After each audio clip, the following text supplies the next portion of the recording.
గంగా, పుష్ప ఇంట్లో పడుకొని ఉంటే శ్రీకాంత్ అయితే బయట పడుకొని నిద్రపోతాడు. ఇంకా తను కాఫీ తీసుకొని, వాటర్ తీసుకొని వచ్చేసి గంగా గుడ్ మార్నింగ్ అండి అని చెప్పేసి అంటూ ఉంటుంది. అయినా కూడా గంగాధర్ ఏం మాట్లాడకుండా సైలెంట్‌గా అలా లేచి కూర్చుంటాడు. ఏంటండి వాటర్ తాగుతారా? కాఫీ తాగుతారా? అని చెప్పేసి అనగానే, గంగా నీ మీద నాకు చాలా కోపం వస్తుంది. అసలు నువ్వు చేసిన పనేంటి గంగా అని చెప్పేసి చిరుబుర్రులాడుతూ ఉంటాడు గంగాధరు. ఇంకా లేచిన వెంటనే తను ఇంకా ఒక్కొక్కటిగా తిడుతూ ఉంటాడు గంగని.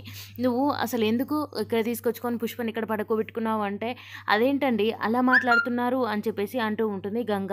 అప్పుడు గంగాధర్ ఉండి, అవును పుష్పకు ఏదైనా జరిగిందే అనుకో, నువ్వు ఒక్కదానివే ఉన్నావు ఓదార్చడానికి. అక్కడ వసంత్ వదిన ఉంది, ఇంకా శ్రీలక్ష్మి వదిన ఉంది, అమ్మ ఉంది, వీళ్ళందరూ ఉన్నారు కదా, నువ్వే ఎందుకు తీసుకొని రావాలి?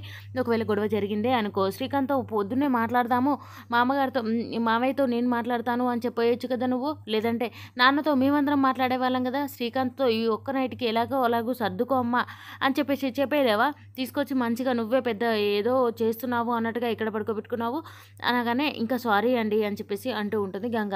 నువ్వు అన్నిటినీ సారీతో సరిపెట్టుకోకు గంగ, అన్నిటికీ ఇక నేను తట్టుకోలేను, నా బాధని సారీతో దూరం చేయలేవు నువ్వు అని చెప్పేసి అంటూ ఉంటాడు. ఆ మాట విన్న గంగ చాలా బాధపడుతూ ఉంటుంది. గంగ నువ్వేమైనా అనుకో, నేను వెళ్ళిపోతున్నాను అని చెప్పేసి అక్కడి నుంచి అయితే వెళ్ళిపోతూ ఉంటాడు గంగాధర్. గంగాధర్ అలా వెళ్ళిపోవడం చూసేసి గంగ చాలా బాధపడుతూ ఉంటుంది. అసలు గంగాధర్ ఎక్కడికి వెళ్ళిపోతున్నాడు?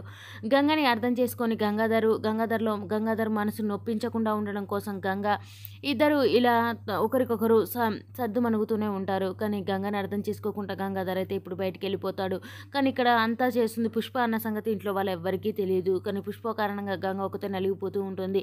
ఇంకా ఈ నిజం వీళ్ళందరికీ ఎప్పుడు తెలుస్తుంది అనేది నెక్స్ట్ సీన్‌లో చూద్దాం. ఈ వీడియో కనుక మీకు నచ్చినట్లయితే please do subscribe. Thank you for watching friends.